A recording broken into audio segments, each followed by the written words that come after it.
Let me poke you a little. Question what you were told, and especially what you already believe. Because there's a good chance some of the stuff sitting in your head doesn't make nearly as much sense as you think. That solid certainty you carry about the world, about people, or even about yourself might just be a patchwork of ideas picked up from school, social media, family, or that confident friend who sounds convincing but constantly gets things wrong. Quick pause before we continue. If this already stirred something in your head, hit like and subscribe. That helps the channel grow and keeps this kind of thought-provoking content coming without turning into a boring lecture. Back to it. This idea connects a lot with Descartes' method. He wasn't just some dusty library philosopher.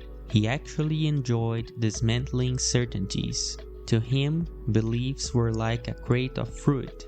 If one piece is rotten, it can spoil the rest. So he argued for checking everything carefully, without attachment. And yeah, that can hurt, because many of those truths are exactly the ones people cling to. The classic, "that's just who I am" type of thinking. A lot of people treat doubt as weakness or confusion.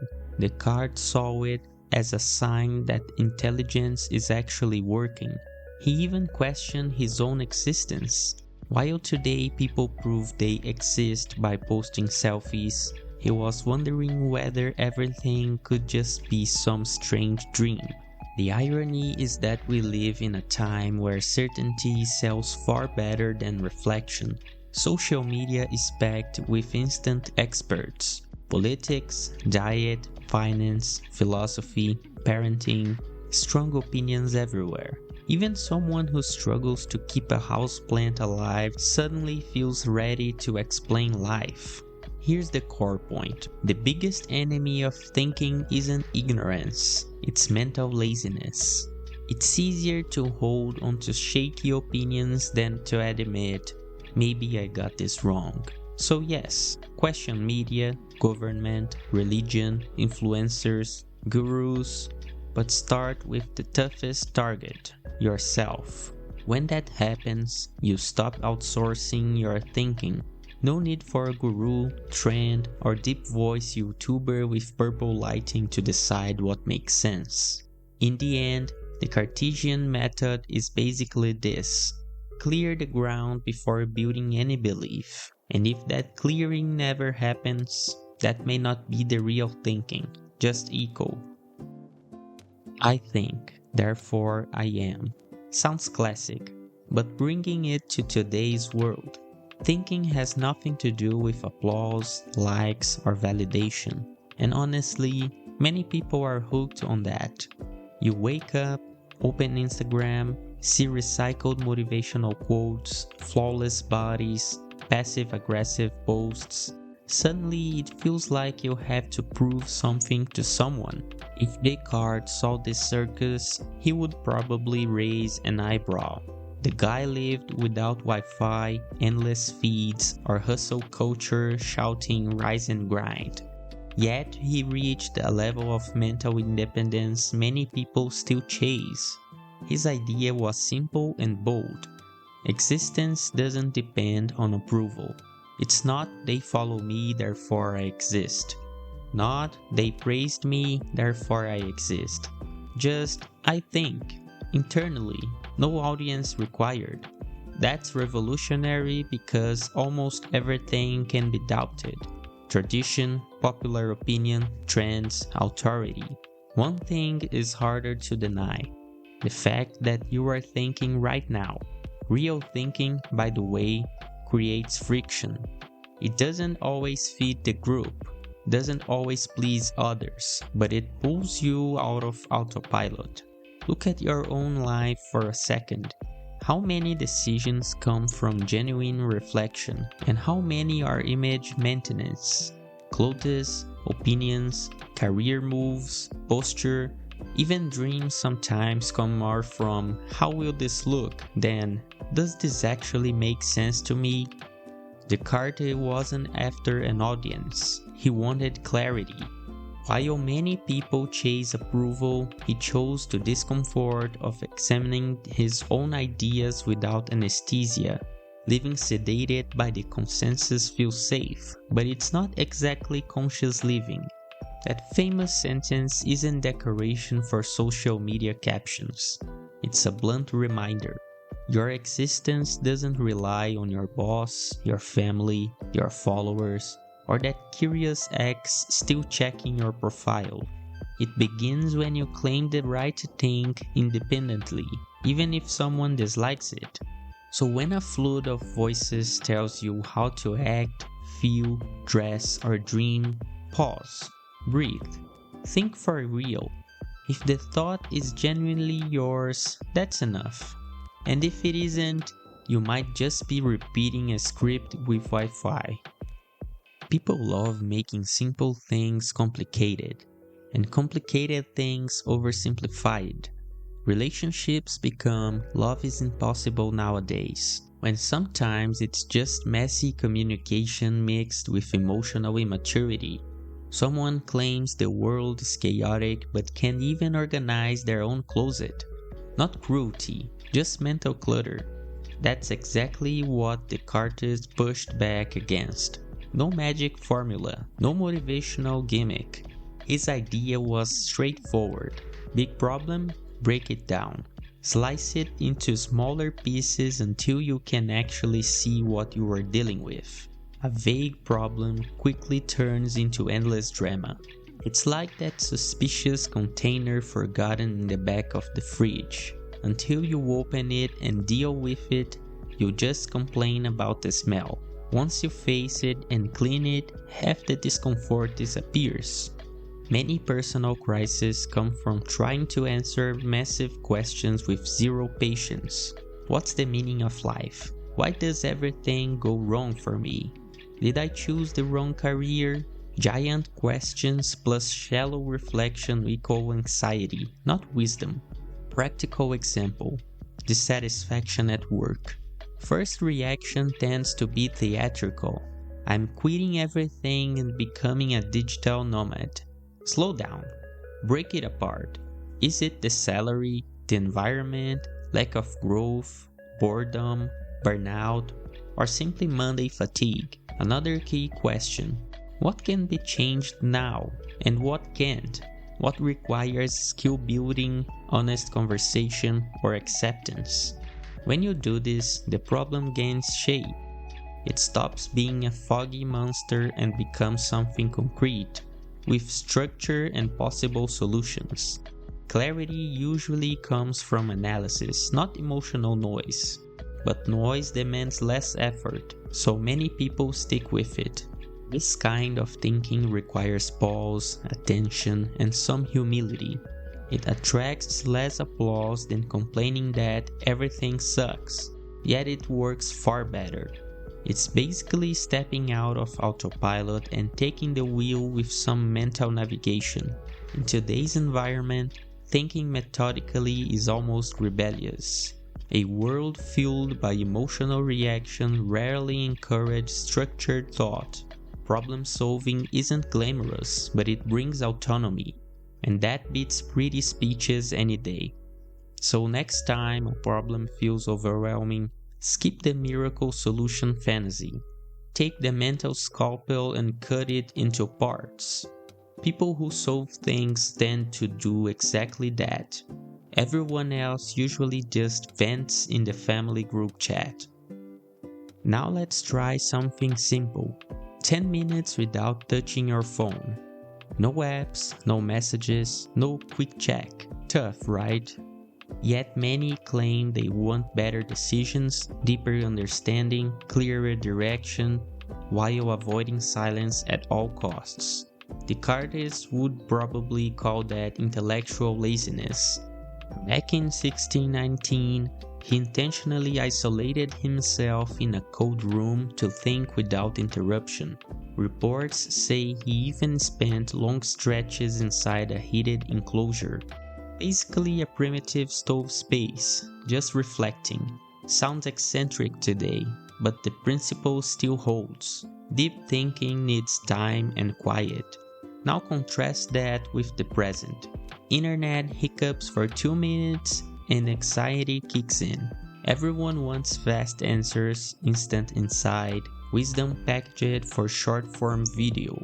Reflection simply doesn't operate at scrolling speed.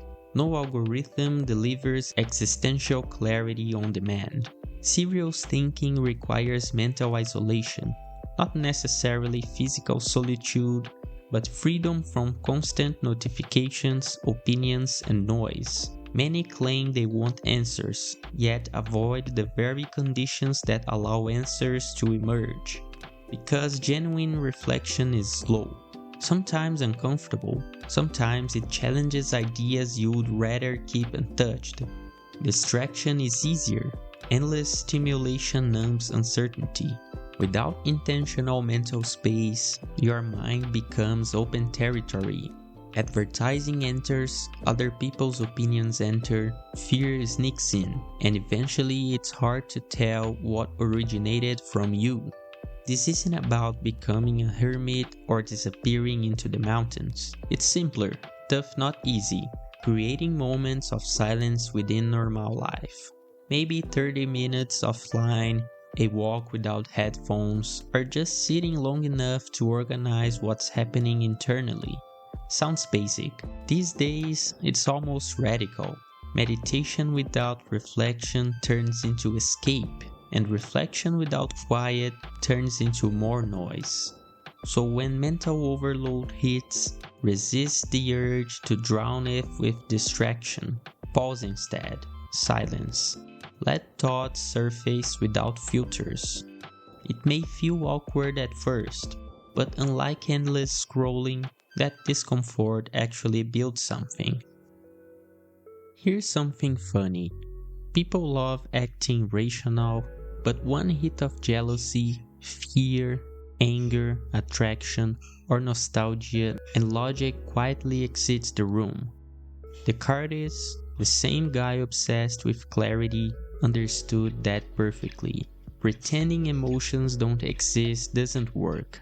They do exist, and they usually show up uninvited. Desire, fear, anger, sadness, longing. It's basically a permanent emotional carnival inside the human mind.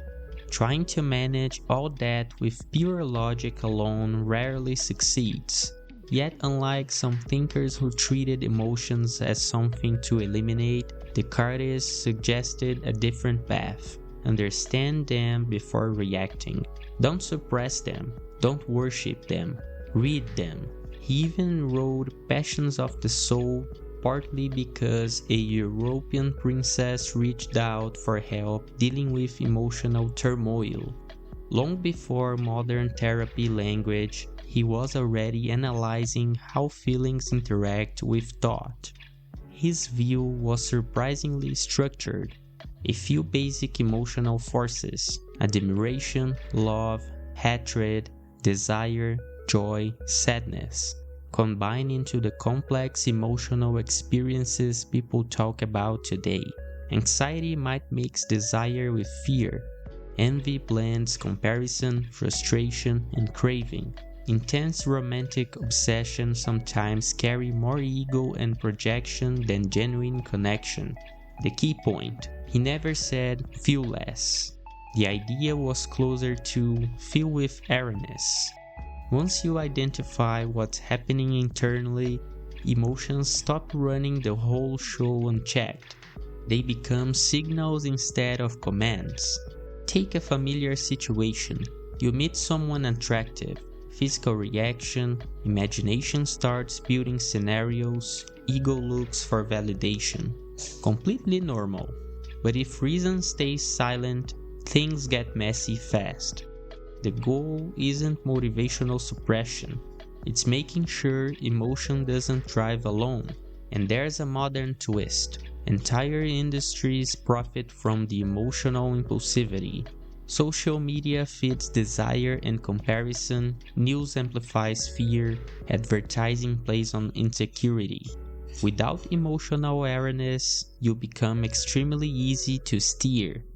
Descartes wasn't emotional code. He was more like an emotional translator. He believed anyone could learn to observe their internal status more clearly. No genius required, just honesty.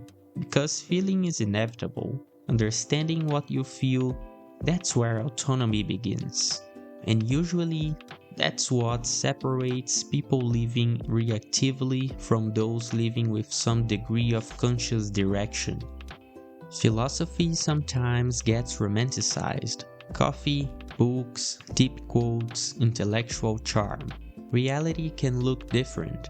Descartes himself died of pneumonia after accepting an invitation to teach Queen Christina of Sweden at 5 in the morning during the Scandinavian winter. Yes, 5 a.m., freezing temperatures, a French philosopher used to thinking wrapped in warmth. Not ideal conditions.